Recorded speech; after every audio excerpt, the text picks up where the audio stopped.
Oh my God, what a fourth quarter. That Aaron Gordon put back, legit. It was point 0.1 seconds on the clock. You got to box out to the very end. I got some Derek White forcing Game 7 against Miami reminders of that one. We won't talk about what happened in the Game 7. Man, I mean, do I talk about the fourth quarter or do I talk about how the Nuggets established the lead first? Well, I just want to say that post up that Jokic had right before there on Zoo, just all the footwork and everything, just absolutely beautiful. Loved that. The Zoo put back before that was great. That was an awesome fourth quarter. So the Clippers, for a lot of this game, the Clippers offense was not that good. And I was thinking to myself, oh, by the way, I'll talk about Bucks Pacers at the end of this. So anyway, I'm saying to myself, man, the Nuggets, they did a much better job in this game of helping off of Chris Dunn and Derek Jones Jr. and some Batum, and the timing of their help was better to where it felt like MPJ or Murray or whoever was in the paint earlier than they've been at other times in this series, to where the Clippers and Harden on certain screen actions, they were just more overwhelmed. I thought the Nuggets were also just more physical. You had Christian Brown or whoever picking up Harden earlier on possessions, or Gordon picking up Kawhi early on possessions. They're doubling Kawhi to some success as well. And after the first three quarters, I was ready to just say, hey, all that, the Nuggets might be in trouble stuff, throw all that out the window. They're breezing into a Game 5. They did still win this game, so obviously you feel better about them than after the last one.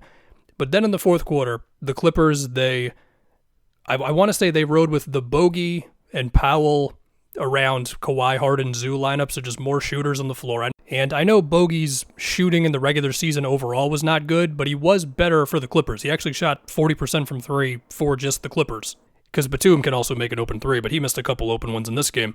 And then they had a zone for a little bit there. They put Kawhi on Jokic, and that was making Jokic switch some Murray actions, and that was just making the Nuggets offense just kind of hesitant. And then the lead just started chipping away.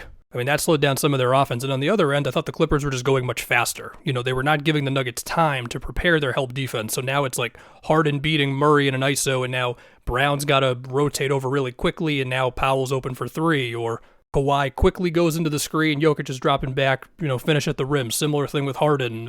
Kawhi got a backdoor cut where Kawhi was open a few times when the Nuggets were doing their help defense stuff on screen actions, and Harden actually missed him earlier in the game. But Kawhi gets a backdoor cut. Zoo makes a good pass in the middle, and then suddenly we're in a total nail biter where Zoo's like tipping a Jamal Murray three, but also another play where the whole Clipper defense goes to one side of the floor because of Jokic, and then Murray's wide open for a three. Another time Murray's throwing the ball out of bounds when Christian Brown cuts. Murray didn't want him to cut, and it really looked like we were setting ourselves up for a Nuggets disaster, but they pulled through in the end. Just a couple of plays, and also having a huge lead helps.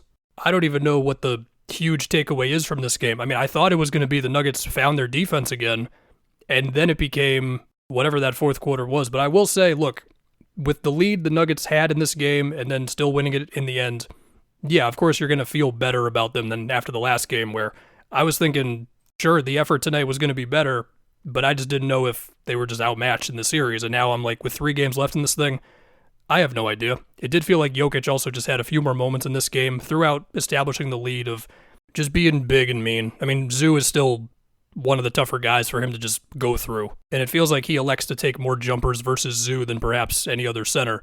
But even so, I don't know what I'm saying. You got to box out Gordon on the last play, man. Unbelievable.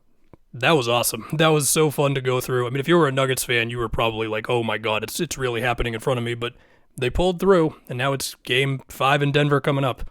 Man, that was cool. I do think the big story for the Clippers is some of the stuff they were doing in that fourth, specifically the like going faster, getting into the screens faster and all that, to where the Nuggets can't just set their defense all the time. That, and I mean, you also have to hope that Chris Dunn does more than like 1 for 9 in this one. Sure, you can mess with the lineups and all that, but like they need Chris Dunn to play. He's too important for them on defense. My voice just did a weird thing. The Clippers, they were 33% on threes tonight, and for a good amount of the game, it felt like they were in the 20s from three. So, I mean, yeah, some of this also is if the threes go in, but anyway, crazy game. Nuggets win. Loved it. Can't wait for the next one. To talk about Pacers-Bucks now after seeing that game. So, in the second half specifically, physicality was up. Really hard switches of like Kuzma on Nembhard, Giannis on Siakam, Bobby Portis on Halliburton, where, I mean, the Pacers are going to bet that doesn't go the Bucks' way all the time, but in the second half, like Halliburton he hairballed a 3 with Bobby Portis switching onto him. The Bucks were definitely getting handsy on some of these plays, one specifically with Giannis and Siakam. You had Gary Trent pressuring Mathurin, you had another switch with Bobby Portis and Nembhard. Again, the Pacers are not going to look at Bobby Portis as some like guy they can't go at defensively, but in this one game, or at least in one half, okay. And also just random little plays where I felt like the Pacers, the spacing was weird. Like Turner closes out, or not closes out, spaces out or relocates to the wrong spot to where Halliburton wants to pass it to him, but there's too many bodies, and if he went to the corner, he would have been open for three, stuff like that. And then also Gary Trent. Pretty much all of Gary Trent's threes were off of Giannis doubles, where maybe Giannis doesn't get the assist, but it creates the series of passes that gets Trent open.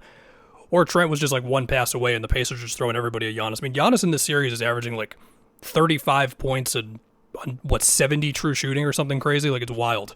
There was some like Kevin Porter Jr. fighting Siakam for position off the ball stuff as well. You know, the Bucks, they just played like they had to win the game, and good stuff, physicality, all that.